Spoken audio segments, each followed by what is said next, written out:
Hello dear students, आज का ये जो वीडियो है ये फाइनल के स्टूडेंट्स के लिए। आपको दिख रहा होगा मेरे ऊपर, नहीं यहाँ पोडियम पे हेडिंग दिख रहा है सीए फाइनल ऑडिट। तो आज का जो वीडियो है सीए फाइनल के स्टूडेंट्स के लिए।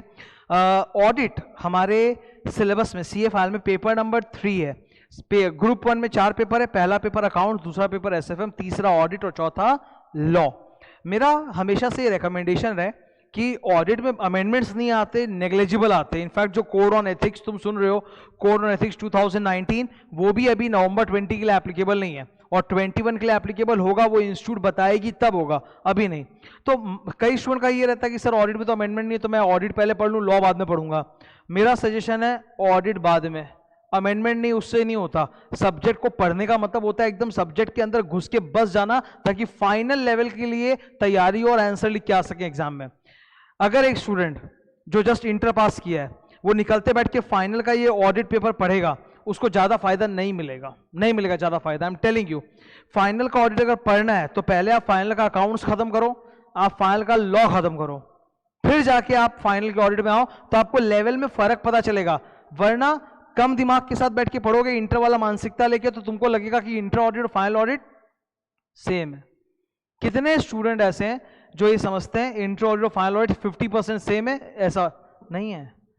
फाइनल ऑडिट का लेवल बहुत हाई फाई है, चेकिंग बहुत हार्ड होती है, कंटेंट भी अलग है। आप उसको पढ़ गलत तरीके से रहे हो। आप पहले अकाउंट्स और लॉ खत्म करो, फिर आप जाके ऑडिट में दिमाग लगाओ, तब आपको दिखेगा। जस्ट बिकॉज अमेंडमेंट नहीं आता इसका तो ये नहीं। अगर तुमको ये चिंता है अमेंडमेंट का कि पहले कौन सा सब्जेक्ट पढ़े, तो यार मैं बता देता हूँ। सबसे पहले ट्यूशन अगर करना है फाइनल में, तो दो ऐसे सब्जेक्ट्स हैं जिनमें कोई चेंज की गुंजाइश नहीं होती, एसएफएम है और कॉस्टिंग है। You don't expect changes in these. ये तो पहले पढ़ लो आप, फिर आपको करना आप अकाउंट्स कर लो। फिर अकाउंट्स में भी चेंज अगर होगा तो सिर्फ इंड एस वाले पार्ट में होगा, तो थोड़ा सा अमेंडमेंट होगा, ज़्यादा नहीं होगा। फिर उसके बाद आप लॉ हाथ लगा सकते हो, क्योंकि लॉ में भी अमेंडमेंट्स आएंगे तो रिलेटिवली कम आते हैं, टैक्स जितने नहीं आते। टैक्स लास्ट के लिए छोड़ो, ऑडिट थोड़ा सा मतलब टैक्स के जस्ट पहले, मतलब you finish first cost, SFM, accounts, law, then you think about this, क्या नाम है, ऑडिट। जब हम लोग इंटर का एक लेवल लेके निकलते हैं, मैं इतना कुछ इसलिए बता रहा हूं बिकॉज बहुत सारे स्टूडेंट मेरी बात को समझना नहीं चाहते, ठीक है। मैं बोलता भी हूं तो दे डोंट अग्री विथ, तो मैं समझा रहा हूं, समझो मेरी बात को। इंटर से जब तुम निकलते हो तो तुम्हारा एक नॉलेज का लेवल है। फाइनल में घुसते हो तो यू नीड अ सब्जेक्ट जिससे तुमको कॉन्फिडेंस आए कि अरे यार मेरे को फाइनल लेवल का कुछ नया सीखने को मिला जो मैं नहीं जानता था इंटर में। तो ऑडिट वो सब्जेक्ट नहीं है।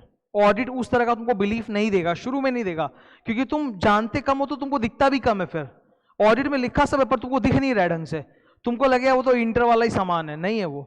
इसीलिए पहले अपना लेवल बढ़ाओ, make your self a final level student. That will happen because of accounts, cost, SFM, law. ये 4 सब्जेक्ट से आपको आएगा यार अब मैं फाइनल लेवल का हो गया, मेरा नॉलेज का जो सॉफ्टवेयर है पूरा अपडेट हो गया है, अभी इंटर वाला नहीं हूं मैं। Now you do audit, then you do taxes, that's okay. Okay, ये हुआ तुम्हारे पढ़ने का तरीका। अब मैं रिवीजन वगैरह का और प्रिपरेशन का सीक्वेंस कैसा होता है वो सब चर्चा करूंगा, ठीक है। ऑडिट के अंदर पहले 20 चैप्टर्स थे, 2 चैप्टर टोटल डिलीट हो गए थे। चैप्टर 14 जिसमें खुदरा खुदरा बहुत सारा ऑडिट हुआ करता था, अलग अलग एंटिटीज का ऑडिट, वो पूरा डिलीट हो गया। और एक चैप्टर 7 था, guidance note on special framework financial statements, वो भी डिलीट हो गया। तो अभी 18 चैप्टर्स बचे हैं, ये रहे वो 18 चैप्टर्स, ठीक है। अब मैं जो भी यहाँ डिस्कस कर रहा हूँ it is as per my books, पर जरूरी नहीं है। Even if you are not a student, even if you have not taken classes from me for audit, तो भी कोई दिक्कत नहीं, समझ में आएगा। The strategy will be helpful to you. वैसा मत सोचो कि खाली मैं अपने ही स्टूडेंट लोग का बात कर रहा हूँ, सबको हेल्पफुल रहेगा, ठीक है। अभी देखो 4 वॉल्यूम्स होते हैं। This is volume 1A blue colour, this is standards का बुक, ठीक है। स्टैंडर्ड्स और चैप्टर 2-3 है इसमें। Volume 1B, this contains few chapters. Green book is for volume 2, इसमें भी कुछ अच्छे chapters हैं। लास्ट सबसे जबरदस्त होता है येलो बुक, volume 3। तो ये 4 बुक्स होती हैं फाइनल ऑडिट में, मेरी बुक्स। मैं अपने बुक्स, अब तुम बोलोगे 4 बुक इतना मोटा, बिकॉज क्या है ना, बहुत सारे चैप्टर्स और चैप्टर के ऊपर जो क्वेश्चन आंसर्स है और एमसीक्यू है सब वो चैप्टर के बाद ही डाला हुआ है और वो क्लास में डिस्कस हुआ है, इसीलिए वो इतना मोटा हो गया 4 बुक, ठीक है। तो क्वेश्चन आंसर एमसीक्यू भी तो करना जरूरी है ना, संग संग ही कर सकते हैं, बाद में नहीं कर सकते। ऑडिट में और लॉ में एक फर्क याद रखना, लॉ में क्या होता है ना कि तुम अगर पहले पूरा चैप्टर्स पढ़ लो और क्वेश्चन आंसर अलग से बाद में देखने की चेष्टा करो तो भी संभाल लोगे, दिक्कत आएगी पर संभाल लोगे। ऑडिट में संभाल नहीं पाओगे। ऑडिट में अगर तुम एक चैप्टर खत्म होने के तुरंत बाद उसका क्वेश्चन आंसर नहीं करते हो, तुम नहीं संभाल पाओगे फिर उस क्वेश्चन आंसर को बाद में अलग से। तो it has to be done together with the chapter, इसीलिए वो 4 बुक हो जाता है इतना मोटा। अब ये 4 बुक्स है 1A 1B 2 3। ओके, तो पहले हमें कौन सी बुक पढ़नी चाहिए? पहले प्रोफेशनल एथिक्स वाली जो बुक है वो पढ़नी चाहिए। तो first you should always start from this book. First वो रहा वॉल्यूम 3 करो, सेकेंड वॉल्यूम 1B करो, फिर वॉल्यूम 2 एंड लास्ट में जाके आप ना ये स्टैंडर्ड्स वाला वॉल्यूम हाथ लगाओ 4th। That is the proper learning sequence. Yellow book वो जो कोना में एकदम दिख रहा है ना वॉल्यूम 3 वो फर्स्ट है, फिर 1B, फिर 2, फिर 1A। चैप्टर्स कौन कौन से हैं? ये रहे 18 चैप्टर स्प्रेड करके तुम्हारे सामने, तुमको दिख रहा है 18 चैप्टर्स का नाम। चैप्टर का नंबर्स भले ही चेंज हो गया उससे फर्क नहीं पड़ता, नाम वही है, कंटेंट वही है। कुछ एक्सक्लूड भी तो हुआ है ना, तो एक्सक्लूजन तो अपने बताते ही रहते हैं, बनाता ही रहता हूं मैं। लर्निंग सीक्वेंस वही है, देख लो आप जरा गौर से। सबसे पहले कौन सी बुक पढ़ेंगे? वॉल्यूम 3, ये प्रोफेशनल एथिक्स वगैरह वाली बुक है। फिर सेकेंड 1B, इसमें कुछ चैप्टर्स हैं। थर्ड वॉल्यूम 2, इसमें हैवी लेवल चैप्टर्स है बहुत। And fourth volume 1A, standards है ये। अच्छा, this is not revision sequence, no no no sir, ये प्रिपरेशन सीक्वेंस है। जब आप पहली बार ऑडिट पढ़ते हो तो आपको ऐसे पढ़ना चाहिए। पहली बार जब ऑडिट पढ़ते हो, कोई भी बुक हो, कोई भी क्लास हो, खुद से पढ़ हो, जैसे भी, सीक्वेंस ऐसा रहना चाहिए। मतलब आप समझ लो, सिंपल भाषा में बोलूँ तो पहले ये वाले चैप्टर्स करो आप, फिर ये वाले चैप्टर्स करो, फिर आप ये वाले चैप्टर्स करो, फिर आप ये वाले चैप्टर्स करो। ये प्रेपरेशन का सीक्वेंस है। दिस इज नॉट ये रिवीजन। रिवीजन ऐसे नहीं होगा, रिवीजन का अलग तरीका है, वो मैं बताऊंगा। ये प्रिपरेशन, जब फर्स्ट टाइम ट्यूशंस पढ़ रहे हैं या अपने आप घर में पढ़ रहे हैं तो ऐसा सीक्वेंस होना चाहिए, ठीक है। अब there are 3 stages of learning in every subject. Audit के लिए भी बता देता हूँ, प्रेपरेशन या फिर क्लासेस। अगर आप सेल्फ पढ़ रहे हो या क्लासेस करो तो वो सबसे इंपॉर्टेंट होता है। 80% एफर्ट और टाइम उसी में जाता है। 80% एफर्ट एंड टाइम उसी में जाता है प्रेपरेशन करने में, क्योंकि पूरा सब्जेक्ट समझना है, क्लासेस करनी है, बुक्स में मार्किंग होके बुक्स रेडी होगी, कॉपी नोट्स रेडी होंगे, तो ये 80% काम है। 20% इज रिविजन। अब रिविजन 2 पार्ट में होता है। एक होता है एग्जाम के लास्ट 3 मंथ्स में, जैसे नवंबर में एग्जाम है तो अगस्त सितंबर अक्टूबर में, ठीक है। और एक होता है जस्ट बिफोर एग्जाम रिविजन, कि हमारा सपोज नवंबर में एग्जाम है तो एग्जाम SFM का पेपर दे के आए हैं, 1 दिन के गैप के बाद ऑडिट में जाना है, तो उस वक्त एक रिविजन होता है। आज जो मैं रिविजन बता रहा हूँ वो 3 महीने वाला है। ये रहा 80 आवर्स रिविजन, ये आपको करना है लास्ट 2 and 3 मंथ्स में, ठीक है। 80 आवर्स रिविजन। एग्जाम के जस्ट पहले वाला 2 दिन वाला रिविजन वो बाद में, वो अभी नहीं।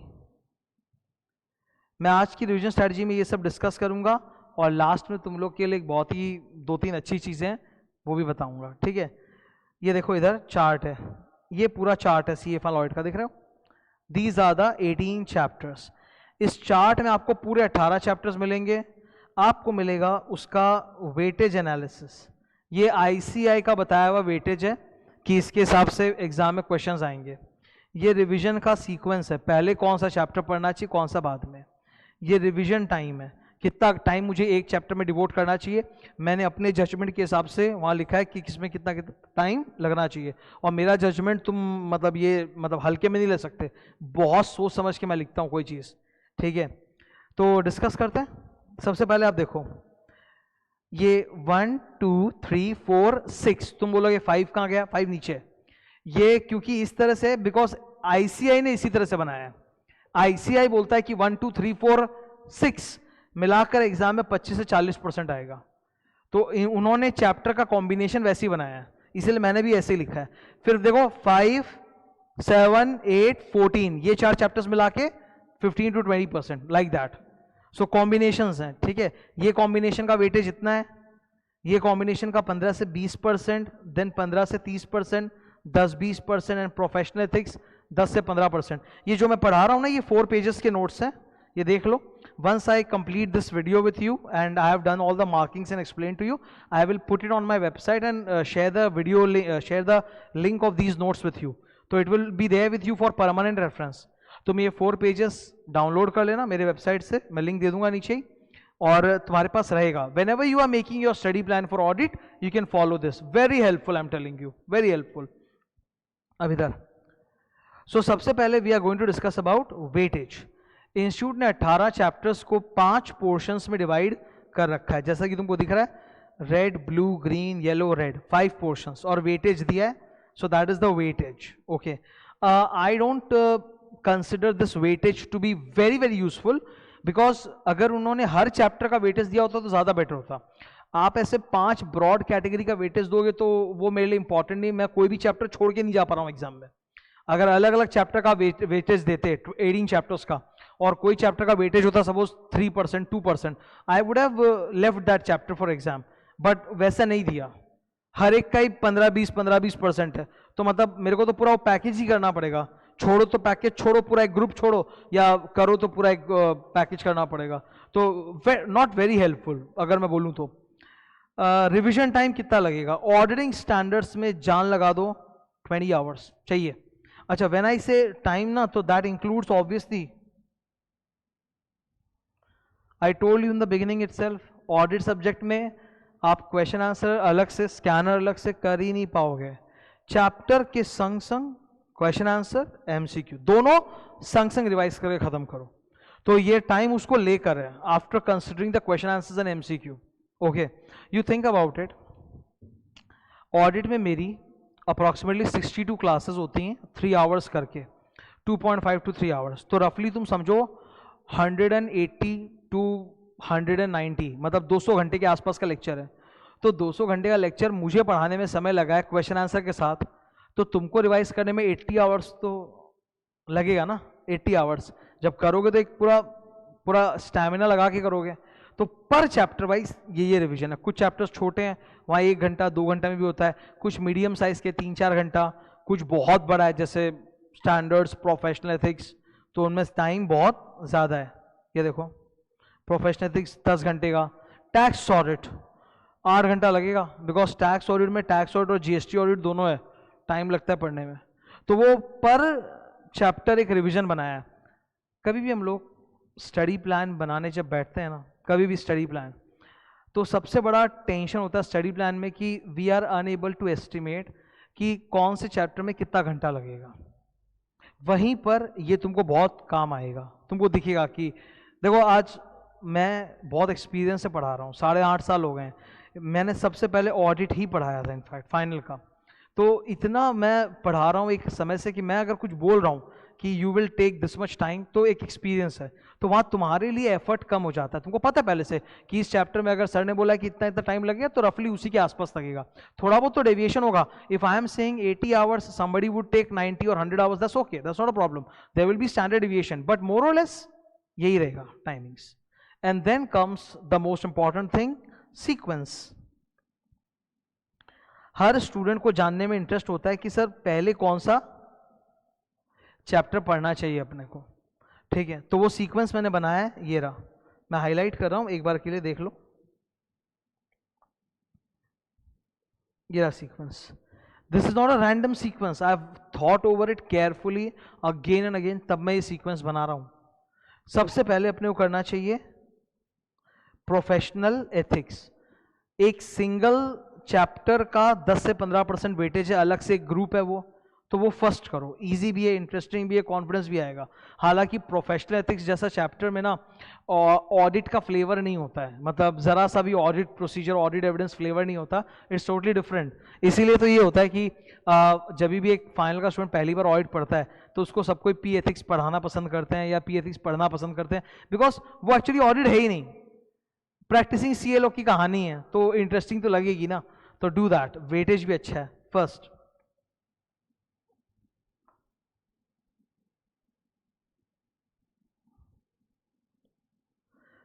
अब उसके बाद मेरा बोलना है कि येलो बुक पहले कर लो, ये येलो वाला जो पोर्शन है ये देख लो, ये वाले बेंच को मतलब सेकंड अटैक कर दो पूरा, और इसमें एक सीक्वेंस है, पीयर रिव्यू, क्वालिटी रिव्यू पहले करना, मजेदार है, अच्छा है, एकदम प्रोफेशनल एथिक्स जैसा है।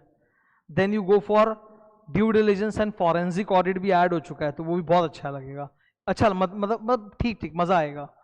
फिर आईएमओ और फिर पीएसयू ऑडिट। पीएसयू थोड़ा सा पकाऊ है इसलिए उसको 5th में रखो, ठीक है। सीएजी चेंज हो चुके हैं हमारे कंट्री में, तो सीएजी नए आ चुके हैं, इसके ऊपर मैं अलग से डिस्कशन करूंगा। अचानक से पीएसयू ऑडिट का नाम देखा इसलिए बता रहा हूं। इसके बाद you should go for this.